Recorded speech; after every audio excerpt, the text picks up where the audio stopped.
Happy Thursday to you all. Welcome to Futbol Americas. Shaka Hislop, Herculez Gomez. I am Cristina Alexander. We are counting it down 50 days out from the World Cup. We will, of course, answer all of your lingering questions. A lot to break down here on Futbol Americas.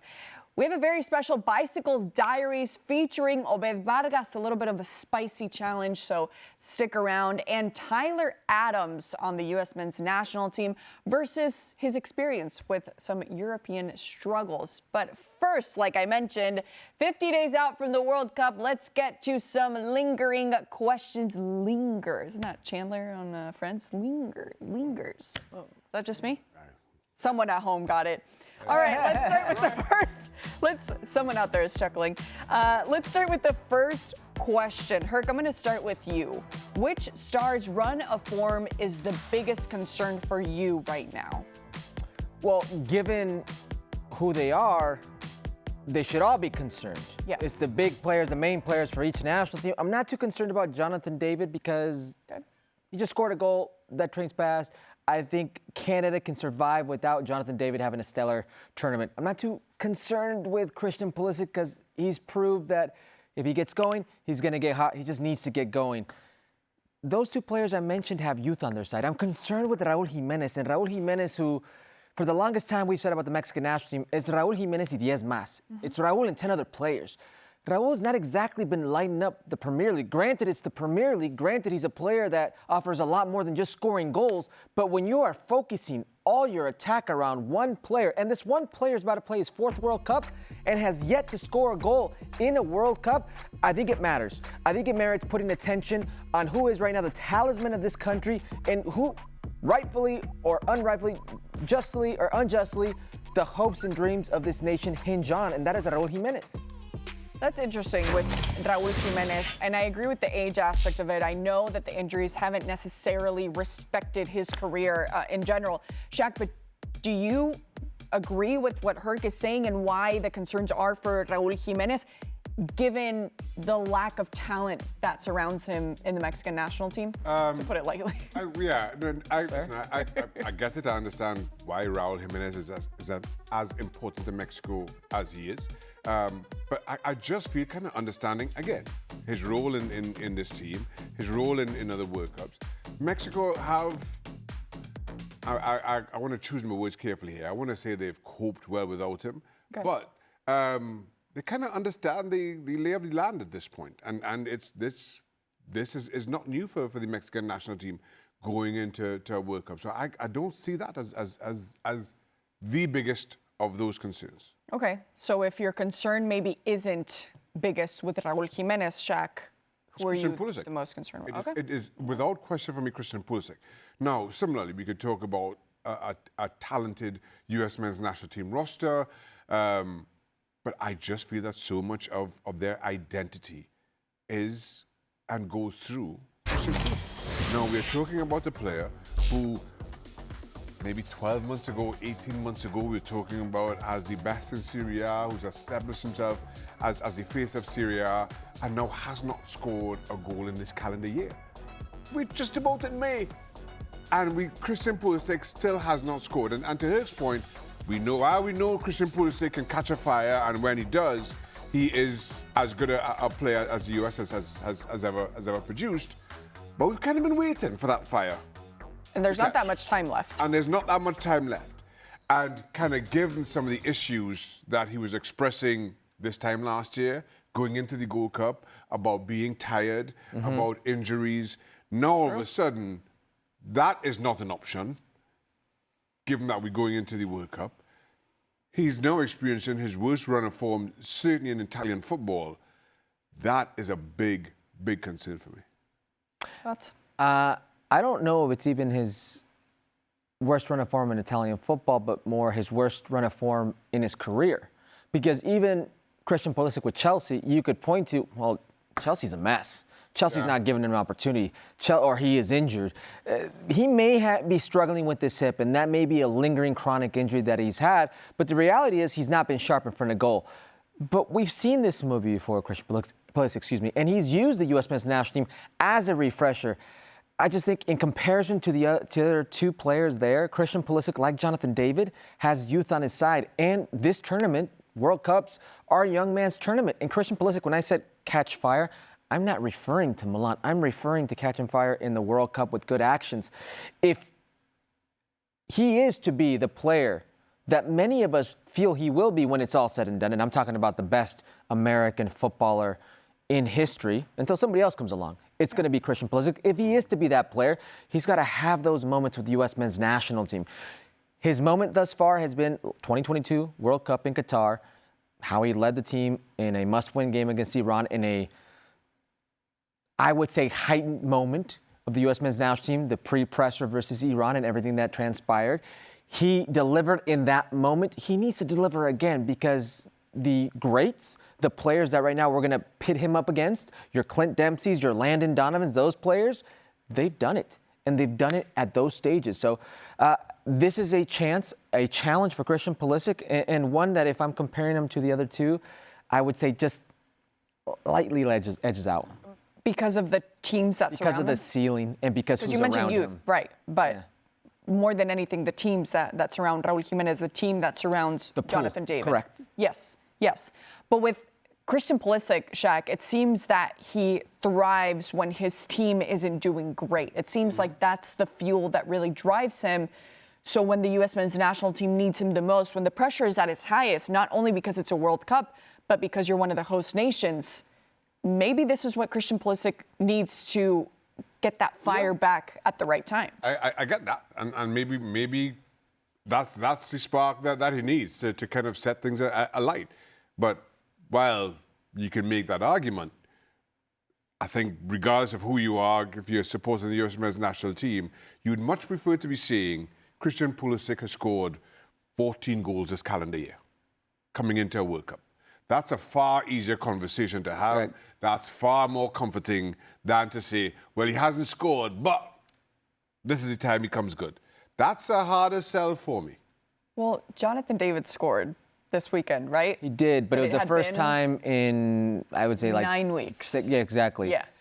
Here's the thing, though. Jonathan David has equity that he's the all-time leading goal scorer of Canada. Jonathan David also has the comfort of knowing that they are a tournament team, the way they play. He also has the comfort of knowing who his teammates are and how they play. And he's also a player that not necessarily needs to score goals for Canada to be productive or for Canada to have a good showing. He's a player that kind of plays in a 9.5 behind the 9 role. So while he hasn't been performing as one would like, it's not that we're singling out the individual, is that we're comparing him to the other two. And in this exercise, I just don't think anybody has the weight on their shoulders like Raul Jimenez. Yeah. I would also say in terms of Jonathan David and Canada more specifically, I don't think Canada as a national team are under the pressure that Mexico and US are under. Yeah. They're a host nation and all that, but I don't think there's... Agreed. And maybe I'm speaking out of turn here, but I don't think there's the kind of pressure, the kind of expectation from the Canadian fan base that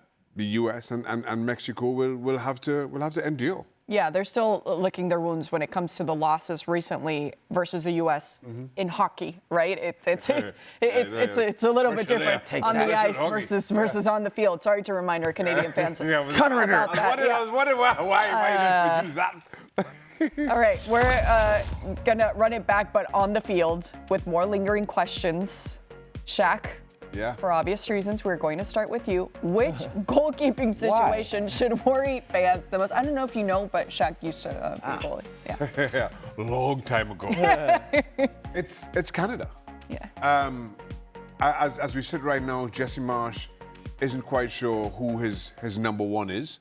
And now, well, whether we're talking about Rangel or Fries and what that may look like, I always feel that when you aren't sure, as a goalkeeper, when you aren't sure of your position, that works against you.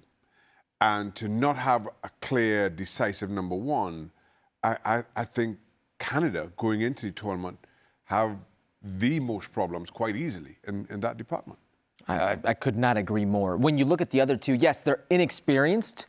Tala Rangel will be playing his first World Cup, but he's a player right now that it looks behind him. He doesn't have that pressure. The job is his. Matt Fries, I would argue nobody here is going to say that Matt Freese isn't the number one. I think Turner right now isn't in that conversation. Inexperienced, yes, but they don't carry the baggage right now of the Canadian goalkeeper situation. There's no idea. We have no idea who the number one is. If it's Dane St. Clair, if it's Maxime Crepeau, and who you pick, it's pick your poison, because neither of the two right now are showering themselves in glory.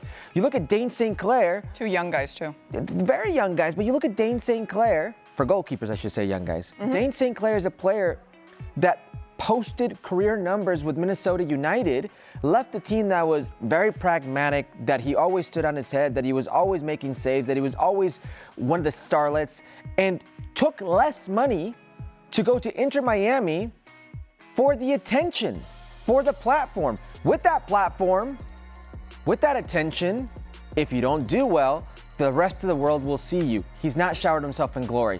And if you look at Maxime Crepeau, Orlando has been abysmal, and he has had his fair share of that blame. Two goalkeepers making very big goalkeeping errors right before a tournament. Jesse Marsch doesn't know who his number one is, but regardless, even if he finds who his number one is, I don't think you could feel too confident about that situation going forward if you're the Canadian national team. Now, I thought Crepeau a couple of seasons ago for the Canadian national team was an outstanding servant. I won't say he was lights out, but I thought you knew what you were getting from Crepeau. He was solid, he was consistent, and Jesse Marsch knew he could bank on him. In comes St. Clair. Given the season he had, as Herc mentioned last year, goalkeeper of the year, and all that comes with that, and then the struggles this season, that's a hell of a drop-off. And now going into this tournament with that kind of psychological blow that he's had to endure in the last 12 months with the change of teams and the form, if I were to pick right now, I'm going Crepeau because of that, because of how I feel that drop-off of Sinclair impacts him psychologically. I don't want to be unfair to Maxime Crepeau, but in one of the best finals I've ever seen, I called that final for ESPN Latin America. It was LAFC versus Philadelphia Union. He comes off in dramatic fashion when he snaps his leg. Yeah, during that game. Awful. He's not quite seemed like the same player since. And how could you feel like the same player since? It's going to take you some time. But now, forget physically, add mentally. And if there's any position that you don't want to have a starting position situation, it's the goalkeeping position. Two goalkeepers competing for one spot means you don't have a goalkeeper on your team. That's really what it means. Yeah. I mean, if we're going to look at the psychological aspect of it, then I think Dane St. Clair right now is getting used to an environment, is trying to get comfortable in an uncomfortable environment where the attention is greater, where your teammate is Lionel Messi, where you're expected to perform at the highest level. Granted, you're expected to perform always at the highest level, but more when your teammate is Messi. Maybe Shaka could answer this or speak to this better, but he wasn't asked to play with his feet in Minnesota. He was asked to keep the ball out of the net. He was asked to be the last line of defense. He's being asked different things right now, and I don't think it highlights him well. Yeah, that mentally could be a little bit of a struggle. With Dala Rangel, we haven't seen him have a lot of minutes with Chivas as of late. Shaq, when we talk about rhythm and obviously having those in-game critical decisions, how much could this play against him? I think, especially a young goalkeeper like Rangel, you want to have those minutes. You want to go into a tournament having played consistently, being full of confidence. Listen, at the same time, you take some time off in going into a tournament, as long as psychologically, and I can't speak to Rangel psychologically, as long as psychologically you are able to make that adjustment and not kind of second guess and question your own form because you haven't been playing, if you're able, and you more find that with older, more experienced goalkeepers, then it doesn't become an issue. But as a younger goalkeeper, you're used to the routine of playing every single week, having these performances, and just keeping that going from week to week.